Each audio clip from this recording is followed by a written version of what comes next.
What if I told you that our lives are so interconnected, so intertwined, that if you gave me 3 items, I could actually show you how they connect to each other? In a way, that's what journalism is all about, connecting the dots. Well, what if we put that theory to the test, that pretty much everything is related to each other in some way? My name is Fernando Hurtado, and this is Connect the Dots.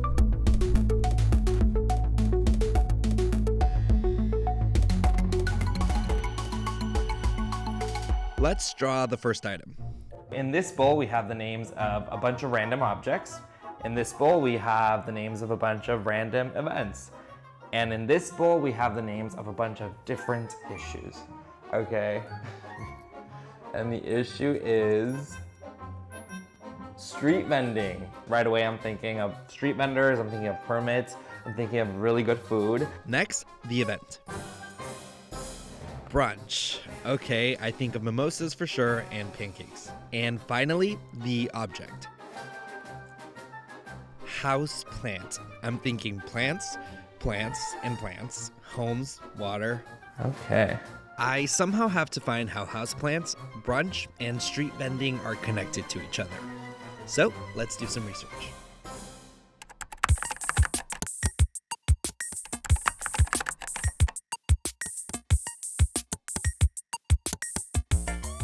After browsing the World Wide Web, I somehow ended up on TikTok.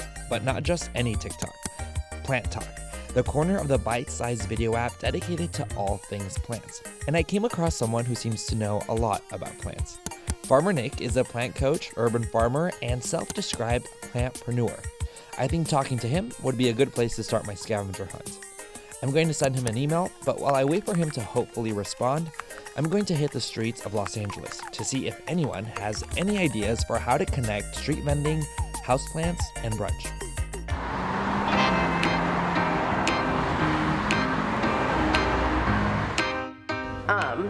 Any ideas? Sorry, no clue. Oh my god, my brain is not built for this. Brunch, it's like a culture, and there's a certain ambiance, there's a certain vibe. Okay, it's things you can buy, things that make you happy, that you like. In enhancing the vibe, there are plants in like restaurants, right? Like indoor house plants, but like restaurant plants, I guess. Okay, so some ideas there, nothing that, bounces off the page. And just as I was feeling a bit discouraged, I got the notification. Farmer Nick had responded to my email. Anything come to mind as to how those could possibly be related to each other? I'd go out in New York especially, which is sort of like the mecca of houseplants.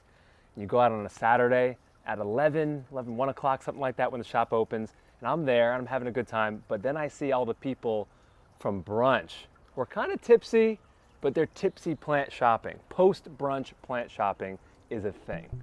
Post-brunch plant shopping. Interesting, but not sure how widespread that is beyond New York City.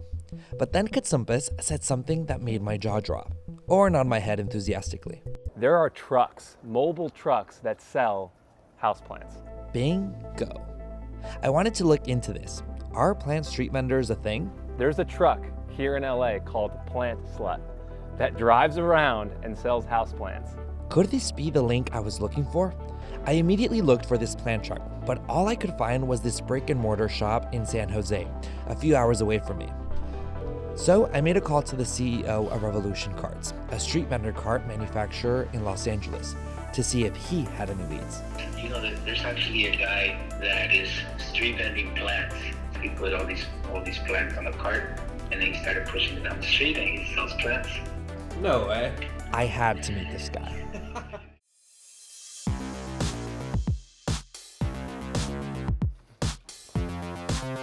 I carry succulents and all types of house plants, and I go around the little neighborhood selling my plants. His succulent cart, called Sucks to Be You, can be seen at different events and markets in Southern California. It's not uncommon for people to travel from as far away as Canada to meet him. The cart's in real-life popularity has catapulted it to online fame. My dad thinking of clever ways to promote his plant sale at the mall, pushing his cart through the mall and almost getting kicked out. Jesse Aleman started selling plants out of this cart in the middle of the pandemic to save his life in a way. After spending 22 years as a concrete finisher, he realized something wasn't right.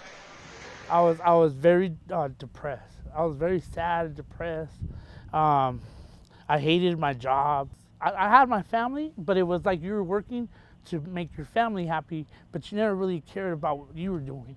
You know, you were like the one just fighting, like always fighting, struggling, working. 12-hour shifts, the long drives, a ruthless and demanding work culture were getting to him. The one sliver of happiness would seep in when he got home, saw his family, and did something inspired by his late dad. Aleman's father had a home garden that he just loved, that he would tend to every day after work.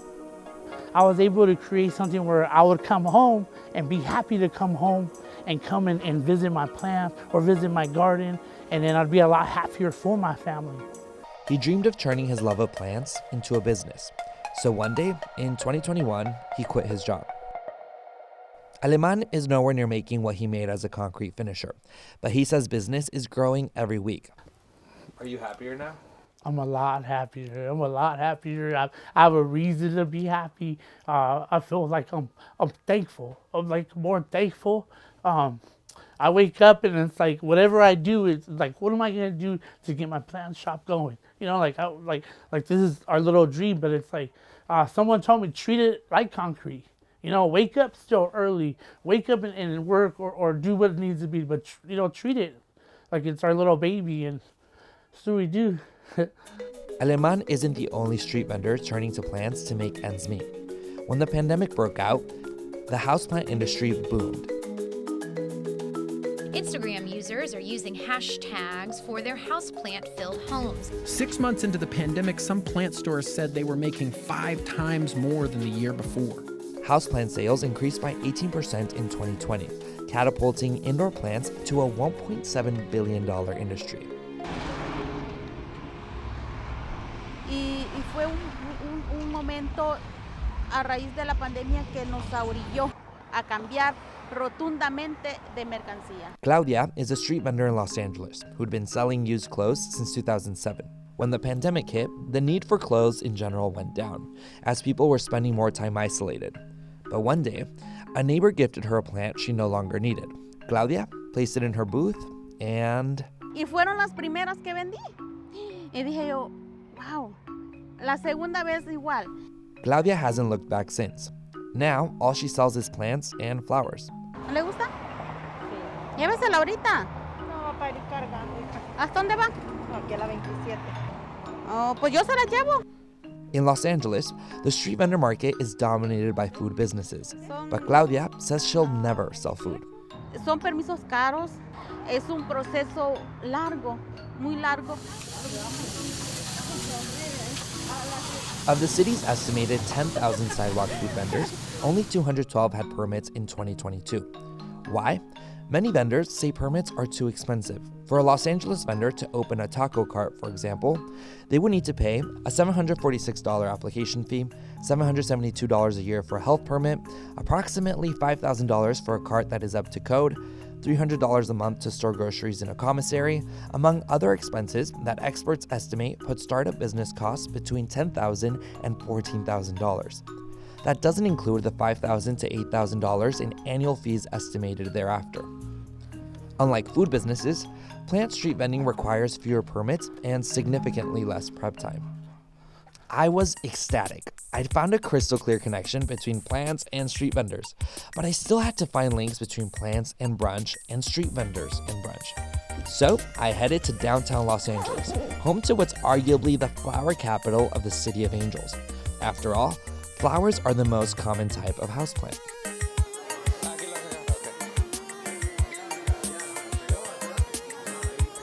I wanted to see what issues flower vendors were grappling with and see if it had anything to do with brunch.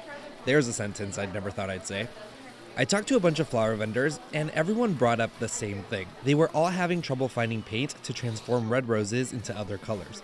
And when they found cans, they were really expensive. It's really hard to find the paint. Interesting fact, but not sure I can tie that to brunch.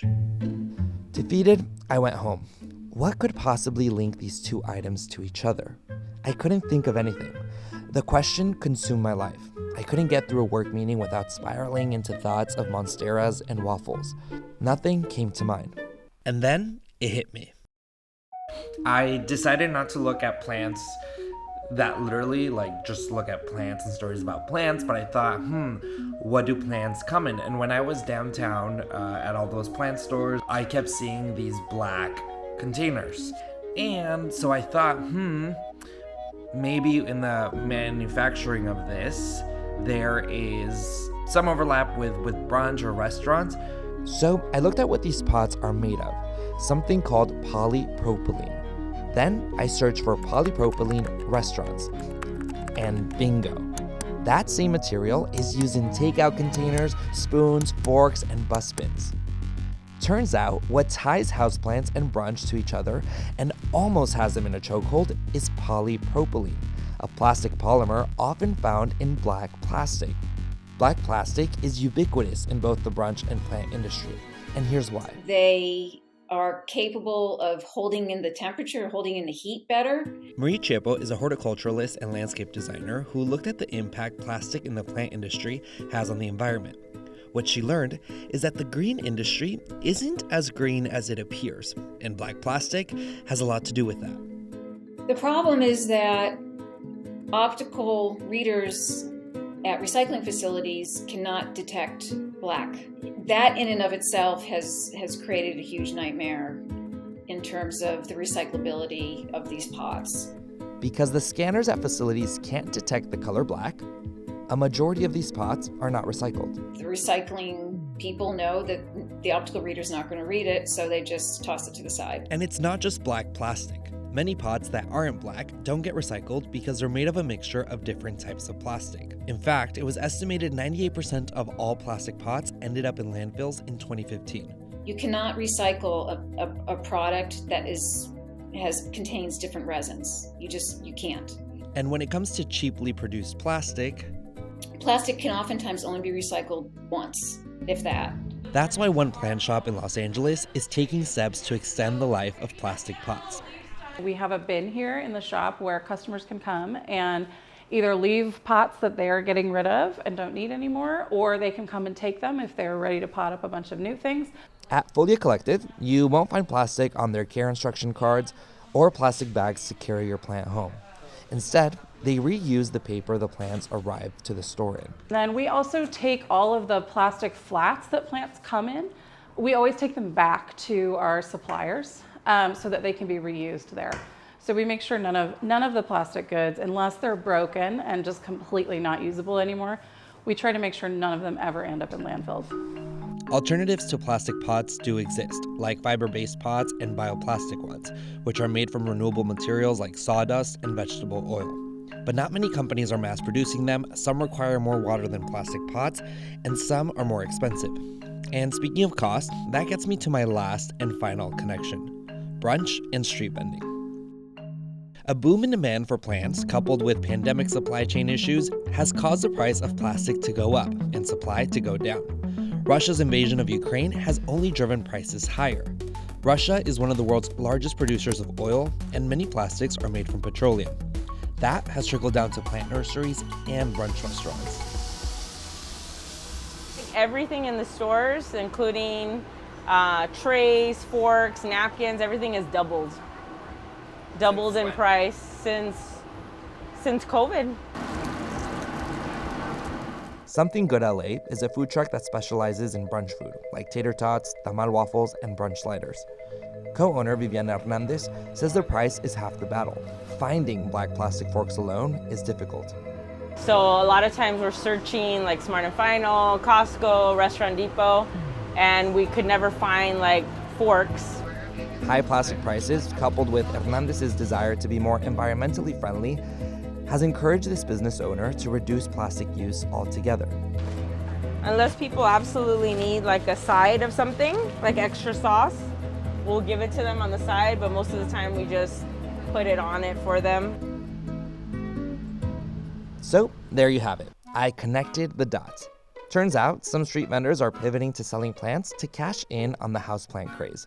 But it's that same demand for plants that has increased demand for polypropylene, a plastic polymer commonly found in black plastic plant pots, takeout containers, forks, the list goes on. A material that not only isn't usually recycled, but is also really expensive right now, and likely making your brunch a tad more expensive. Anyway, those are the links I found. What links can you find?